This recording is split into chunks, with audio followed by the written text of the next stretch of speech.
ओम नमः शिवाय। हर हर महादेव। आप सुन रहे हैं पौराणिक अमृत वाणी द्वारा प्रसारित शिव महापुराण कथा को सुनने के लिए चैनल को लाइक सब्सक्राइब करें। आगे की कथा प्रारंभ करते हैं। अथाष्टमो अध्याय। ब्रह्मा और विष्णु को भगवान शिव के शब्द में शरीर का दर्शन। ब्रह्मा जी बोले, मुनिश्रेष्ठ नारद, इस प्रकार हम दोनों देवता गर्व रहे तो निरंतर प्रणाम करते रहे। हम दोनों के मन में एक ही अभिलाषा थी कि इस ज्योतिर्लिंग के रूप में प्रकट हुए परमेश्वर प्रत्यक्ष दर्शन दें। दीनों के प्रतिपालक, अहंकारियों का गर्व चूर्ण करने वाले तथा सबके प्रभु अविनाशी शंकर हम दोनों पर दयालु हो गए। उस समय वहाँ उन सुरश्रेष्ठ ओम ओम ऐसा शब्द नाद प्रकट हुआ जो स्पष्ट रूप से प्लुत स्वर में सुनाई दे रहा था। जोर से प्रकट होने वाले उस शब्द के विषय में यह क्या है, ऐसा सोचते हुए समस्त देवताओं के आराध्य भगवान विष्णु मेरे साथ संतुष्ट चित्त से खड़े रहे। वे सर्वथा वैर भाव से रहित थे।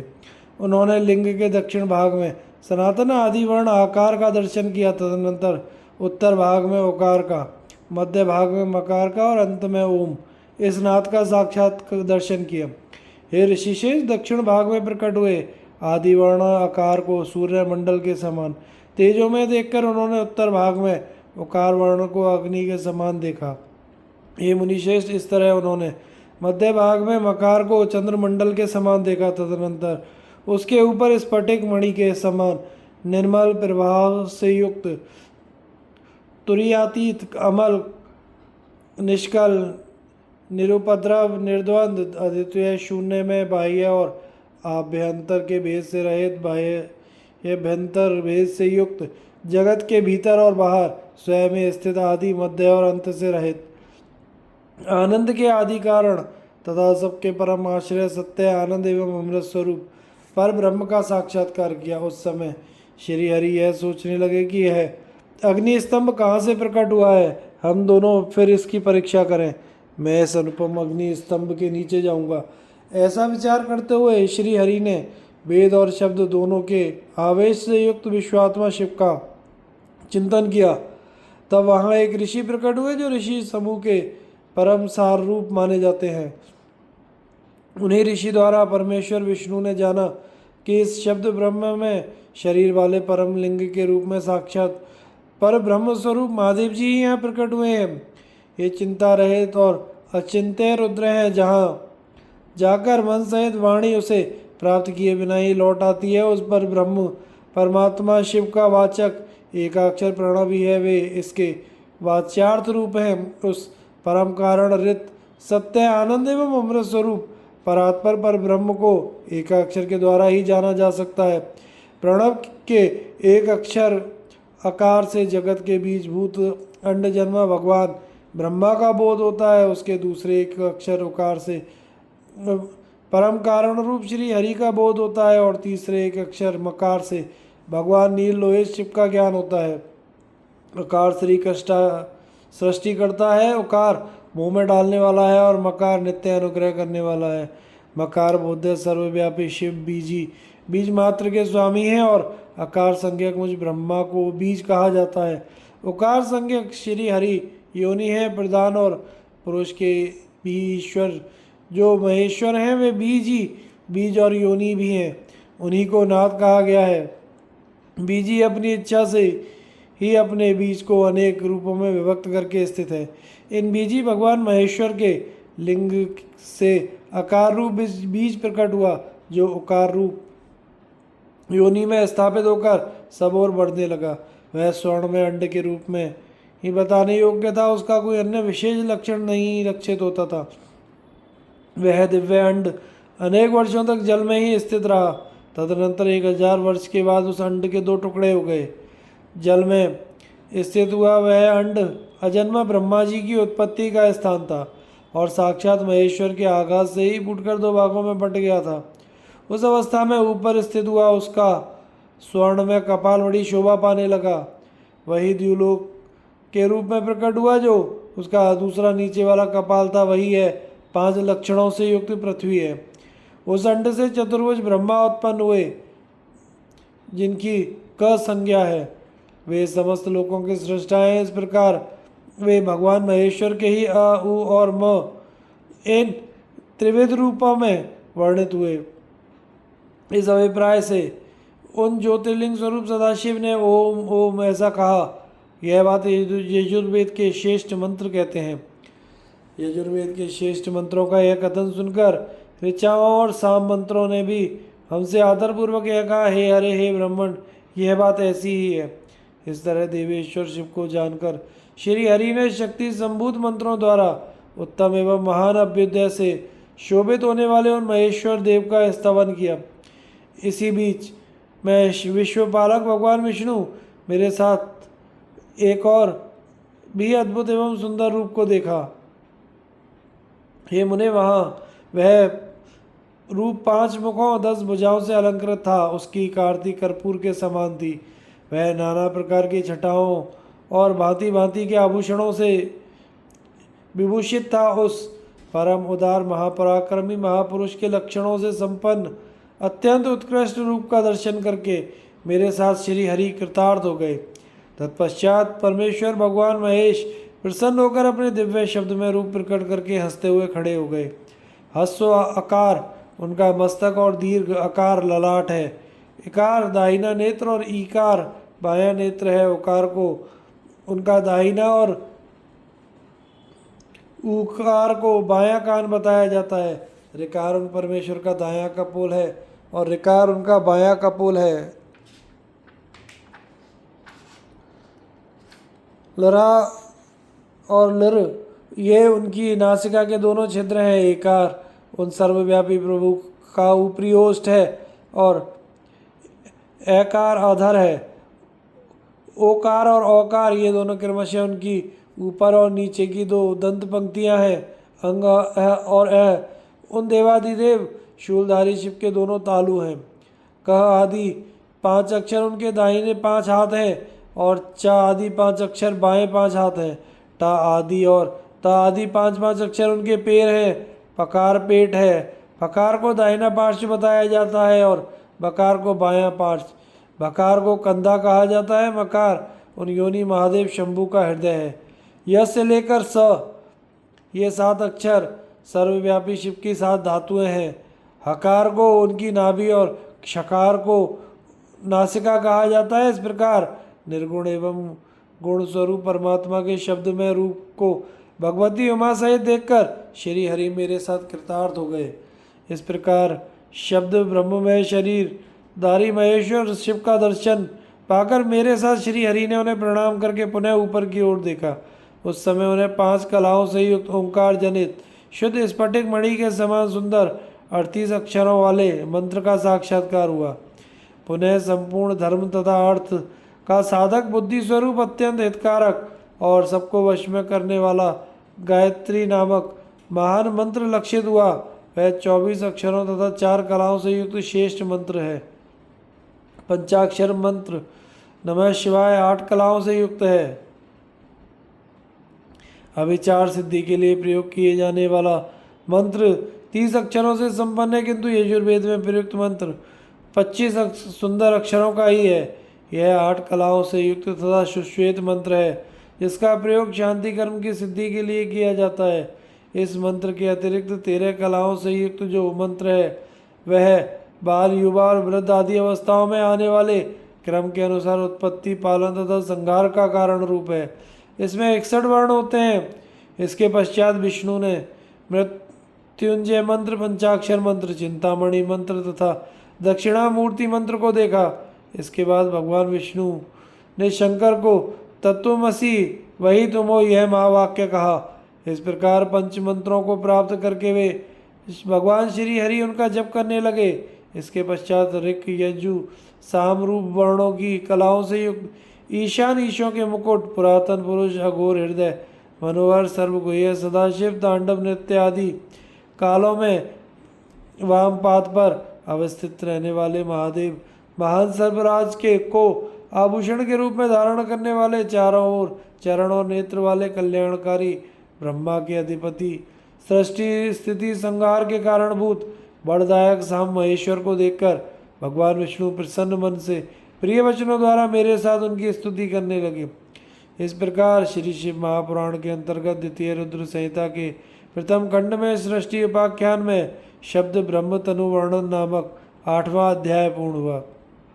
अथ 9वां अध्याय उमा सहित भगवान शिव का प्राकट्य, उनके द्वारा अपने स्वरूप का विवेचन तथा ब्रह्मा आदि तीनों देवताओं की एकता का प्रतिपादन। ब्रह्मा जी बोले, हे नारद, भगवान विष्णु के द्वारा की हुई अपनी स्तुति सुनकर करुणानिधि महेश्वर प्रसन्न हुए और उमा देवी के साथ सहसा वहाँ प्रकट हो गए। उस समय उनके 5 मुख थे, प्रत्येक मुख में 3-3 नेत्र शोभा पाते थे। बाल देश में चंद्रमा का मुकुट सुशोभित था, सिर पर जटा धारण किए गौर वर्ण वाले विशाल नेत्र वाले शिव ने अपने संपूर्ण अंगों में विभूति लगा रखी थी। उनकी 10 भुजाएं थी, उनके कंठ में नीला चिन्ह था, वे समस्त आभूषणों से विभूषित थे। उन सर्वांग सुंदर शिव के मस्तक भस्म त्रिपुंड से अंकित थे। ऐसे परमेश्वर महादेव जी को भगवती उमा के साथ उपस्थित देखकर भगवान विष्णु ने मेरे साथ पुनः प्रिय वचनों द्वारा उनकी स्तुति की। तब करुणाकर भगवान महेश्वर शिव ने प्रसन्नचित होकर उन श्री विष्णुदेव को शास्त्र रूप से वेद का उपदेश दिया। हे मुने, उसके बाद शिव ने परमात्मा श्री हरि को गुह्य ज्ञान प्रदान किया। फिर उन परमात्मा ने कृपा करके मुझे भी वह ज्ञान दिया। वेद का ज्ञान प्राप्त कर कृतार्थ हुए भगवान विष्णु ने मेरे साथ हाथ जोड़कर महेश्वर को नमस्कार करके पुनः उनसे पूछा। विष्णु जी बोले, हे देव, आप कैसे प्रसन्न होते हैं? हे प्रभु, मैं आपकी पूजा किस प्रकार करूं? आपका ध्यान किस प्रकार किया जाए और आप किस विधि से वश में हो जाते हैं? हे महादेव, आपकी आज्ञा से हम लोगों को क्या करना चाहिए? हे शंकर, कौन सा कार्य अच्छा है और कौन सा बुरा है?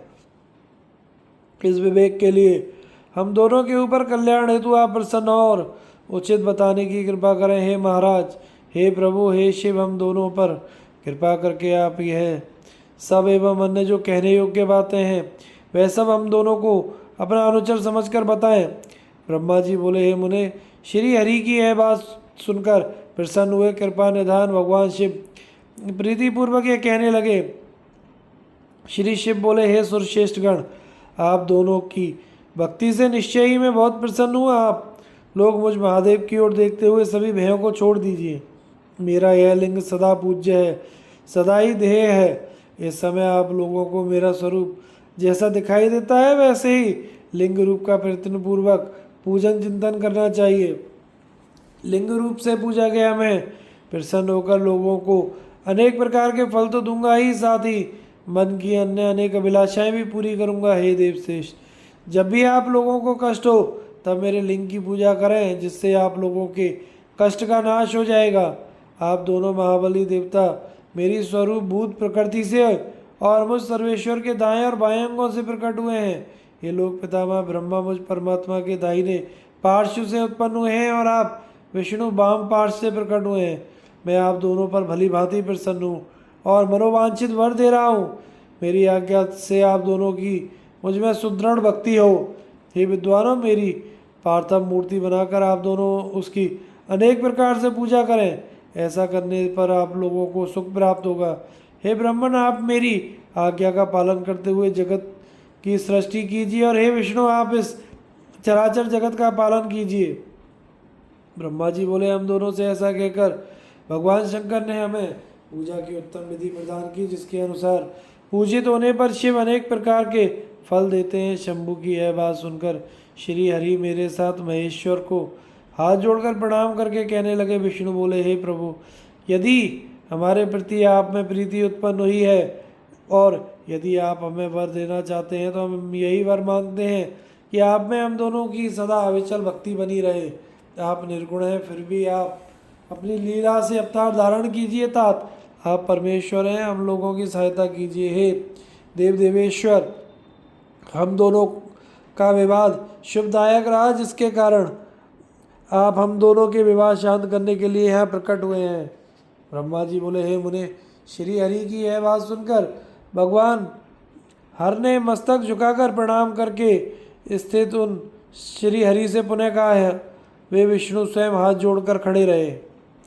श्री महेश बोले, मैं सृष्टि पालन और संहार का कर्ता, सगुण निर्गुण निर्विकार सच्चिदानंद लक्षण वाला तथा पर ब्रह्म परमात्मा हूँ। हे विष्णु, सृष्टि रक्षा और प्रेर रूप गुणों के भेद से मैं ही ब्रह्मा विष्णु और रुद्र का नाम धारण करके 3 स्वरूपों में विभक्त हुआ हूँ। हे हरे, मैं वास्तव में सदा निष्कल हूँ। हे विष्णु, आपने और ब्रह्मा ने मेरे अवतार के निमित्त जो मेरी स्तुति की है, उस प्रार्थना को मैं अवश्य सत्य करूँगा, क्योंकि मैं भक्त वत्सल हूँ। ब्रह्मन, मेरा ऐसा ही परम उत्कृष्ट रूप तुम्हारे शरीर से इस लोक में प्रकट होगा, जो नाम से रुद्र कहलाएगा। मेरे अंश से प्रकट हुए रुद्र की सामर्थ्य मुझसे कम नहीं होगी। मैं हूँ वही ये रुद्र हैं। पूजा के विधि विधान की दृष्टि से भी मुझ में और उनमें कोई अंतर नहीं है। जैसे जल आदि के साथ ज्योतिर्मय बिंब का प्रतिबिंब के रूप में संपर्क होने पर बिंब में स्पर्श दोष नहीं लगता, उसी प्रकार मुझ निर्गुण परमात्मा को भी किसी के संयोग से बंधन नहीं प्राप्त होता। यह मेरा शिव रूप है। जब रुद्र प्रकट होंगे तब वे भी शिव के तुल्य होंगे। हे महामुने, मुझ में और उनमें परस्पर भेद नहीं करना चाहिए। वास्तव में एक ही रूप सब जगत में व्यवहार निर्वाह के लिए 2 रूपों में विभक्त हो गया आता है। शिव और रुद्र में कभी भेद नहीं मानना चाहिए। शिव और रुद्रों में भेद वैसे ही नहीं है जैसे एक स्वर्ण खंड में समरूप से एक ही वस्तु तत्व विद्यमान रहता है, किंतु उसी का आभूषण बना देने पर नाम भेद आ जाता है। वस्तु तत्व की दृष्टि से उसमें भेद नहीं होता। जिस प्रकार एक ही मिट्टी से बने हुए नाना प्रकार के पात्रों के नाम और रूप का तो भेद आ जाता है, किंतु मिट्टी का भेद नहीं होता, क्योंकि कार्य में कारण की ही विद्यमानता दिखाई देती है। हे देव, निर्मल ज्ञान वाले श्रेष्ठ विद्वानों को यह जान लेना चाहिए। ऐसा समझकर आप लोग शिव और रुद्र में भेद बुद्धि वाली दृष्टि ना रखें। वास्तव में सारा दृश्य मेरा ही शिव रूप है, ऐसा मेरा मत है। मैं, आप, ब्रह्मा और ये जो रुद्र प्रकट होंगे, सबके सब एक रूप हैं। इनमें भेद नहीं है। भेद मानने पर अवश्य ही बंधन होगा। तथापि मेरे शिव रूप को ही सर्वदा सनातन मूल कारण सत्य ज्ञान में तथा अनंत कहा गया है। ऐसा जानकर आप लोगों को सदा मन से मेरे यथार्थ स्वरूप का ध्यान करना चाहिए। हे ब्राह्मण, सुनिए, मैं आपको एक गोपनीय बात बता रहा हूँ। आप दोनों प्रकृति से उत्पन्न हुए हैं, किंतु ये रुद्र प्रकृति से उत्पन्न नहीं है। मैं अपनी इच्छा से स्वयं ब्रह्मा जी की भ्रुकुटी से प्रकट हुआ हूँ। गुणों में भी मेरा प्राकट्य है। जैसा कि लोगों ने कहा है कि हर तामस प्रकृति के हैं, वास्तव में उस रूप में अहंकार का वर्णन हुआ है। उस अहंकार को केवल तामस ही नहीं, वैकारिक सात्विक भी समझना चाहिए। सात्विक देवगण वैकारिक अहंकार की ही सृष्टि है।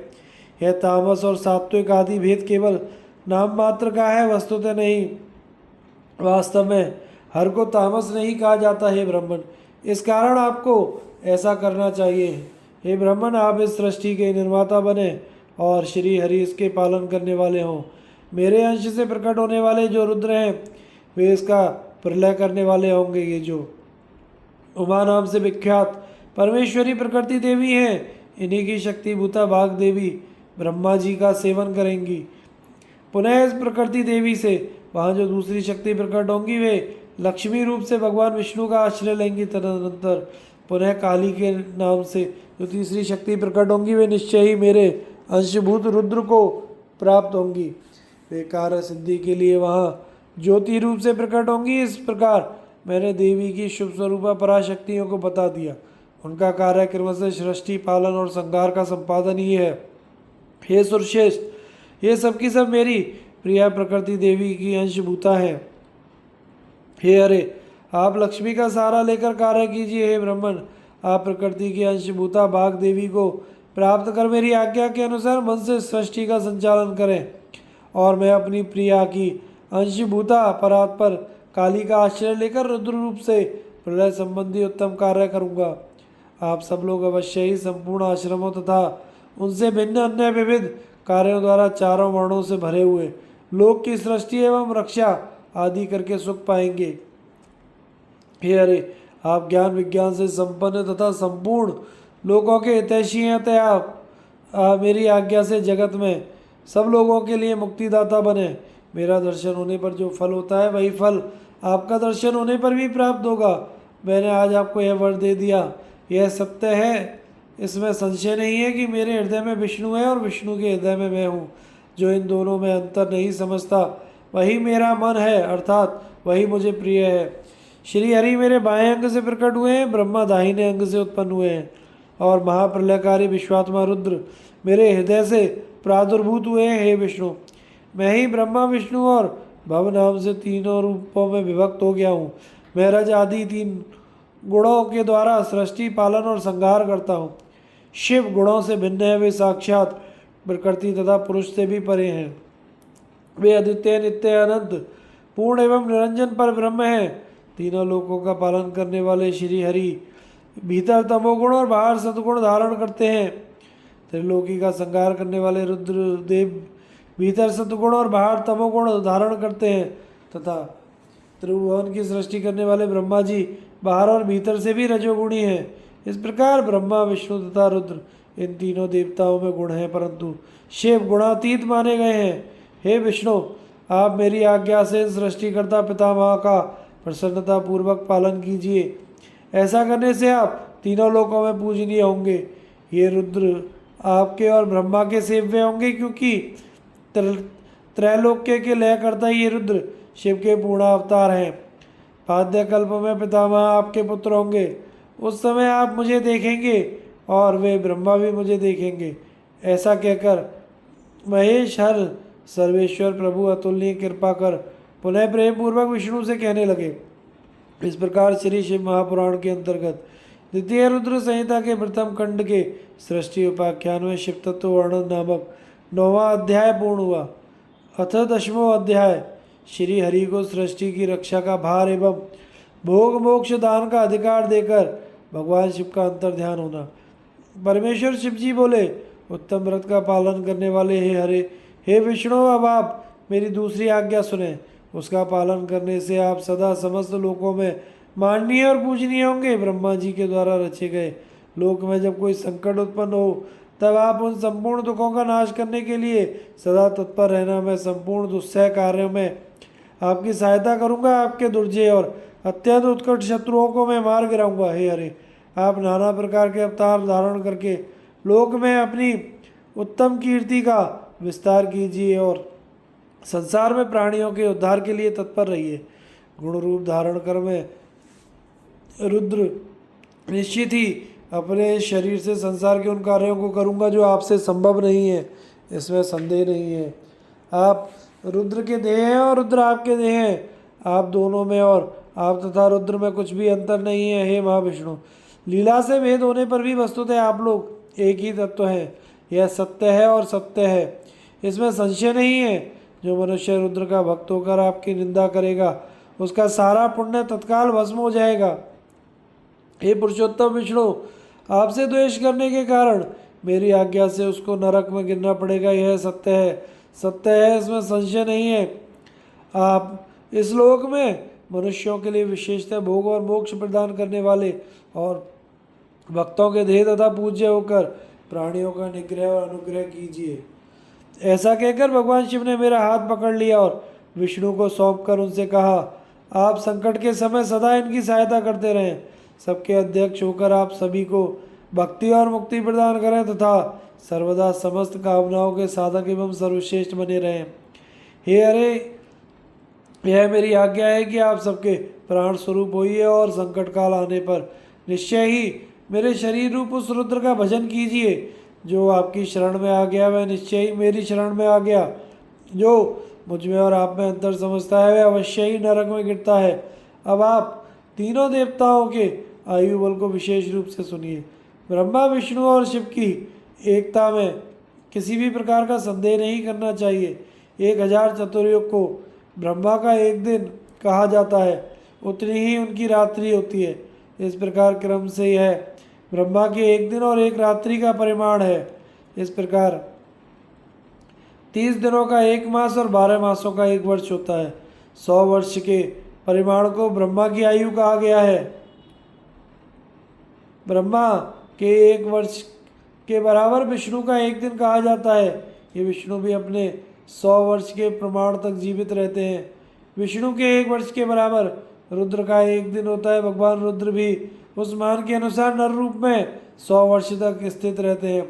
तदनंतर शिव के मुख से एक श्वास निकलता है और जब तक वह निकलता रहता है तब तक वह शक्ति को प्राप्त कर पुनः जब निश्वास लेते हैं तब तक ब्रह्मा, विष्णु, शिव, गंधर्व, नाग, राक्षस आदि सभी देहधारियों के निश्वास और उच्छ्वास को बाहर और भीतर ले जाने की क्रम की संख्या हे सत्तम दिन रात में मिलाकर 21,000 का 100 गुना एवं 600 अर्थात 21,06,000 कही गई है। 6 उच्छ्वास और 6 निश्वास एक पल होता है। 60 पलों की एक घटी और 60 घटी प्रमाण को एक दिन और रात्रि कहते हैं। सदाशिव के निश्वास और उच्छ्वासों की गणना नहीं की जा सकती, अतः शिव जी सदैव प्रबुद्ध और अक्षय हैं। मेरी आज्ञा से तुम्हें अपने विविध गुणों के द्वारा सृष्टि के इस प्रकार के होने वाले कार्यों की रक्षा करनी चाहिए। ब्रह्मा जी बोले, हे देवर्षि, भगवान शिव का यह वचन सुनकर सबको वश में करने वाले भगवान विष्णु मेरे साथ विश्वनाथ को प्रणाम करके बंधु स्वर में उनसे कहने लगे। विष्णु जी बोले, हे शंकर, हे करुणा सिंधु, हे जगतपते, मेरी यह बात सुनिए। मैं आपकी आज्ञा के अधीन रहकर यह सब कुछ करूँगा।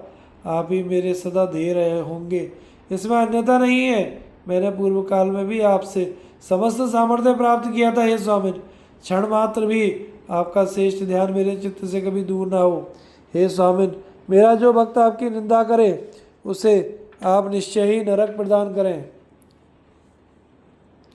हे नाथ, जो आपका भक्त है वह मुझे अत्यंत प्रिय है। जो ऐसा जानता है उसके लिए मोक्ष दुर्लभ नहीं है। आज आपने निश्चय ही मेरी महिमा बढ़ा दी। यदि कभी कोई अवगुण आ जाए तो उसे क्षमा करें। ब्रह्मा जी बोले, तदनंतर विष्णु के द्वारा कहे गए श्रेष्ठ वचनों को सुनकर शिव जी ने अत्यंत प्रीतिपूर्वक विष्णु से कहा, मैंने आपके अवगुणों को क्षमा कर दिया है। विष्णु से ऐसा कहकर उन कृपा निधि परमेश्वर ने कृपापूर्वक अपने हाथों से हम दोनों के संपूर्ण अंगों का स्पर्श किया। सर्व दुखारी सदाशिव ने नाना प्रकार के धर्मों का उपदेश देकर हम दोनों के हित की इच्छा से अनेक प्रकार के वर दिए। इसके बाद भक्त वत्सल भगवान शंभु कृपा पूर्वक हमारी ओर देखकर हम दोनों के देखते ही देखते शीघ्र वही अंतर ध्यान हो गए। तभी से इस श्लोक में लिंग पूजा का विधान प्रचलित हुआ। लिंग में प्रतिष्ठित भगवान शिव भोग और मोक्ष देने वाले हैं। शिवलिंग की वेदी महादेवी का स्वरूप है और लिंग साक्षात महेश्वर हैं। लय कारक होने के कारण ही इसे लिंग कहा गया है। इसी में संपूर्ण जगत स्थित रहता है। जो शिवलिंग के समीप स्थित होकर नित्य इस लिंग के आख्यान को पढ़ता है वह 6 मास में ही शिव स्वरूप हो जाता है। इसमें संदेह नहीं करना चाहिए। हे महामुनि, जो शिवलिंग के समीप कोई भी कार्य करता है उसके पुण्य फल का वर्णन करने में मैं समर्थ नहीं हूँ। इस प्रकार श्री शिव महापुराण के अंतर्गत द्वितीय रुद्र संहिता के प्रथम खंड में सृष्टि उपाख्यान परम शिव तत्व वर्णन नामक 10वां अध्याय पूर्ण हुआ।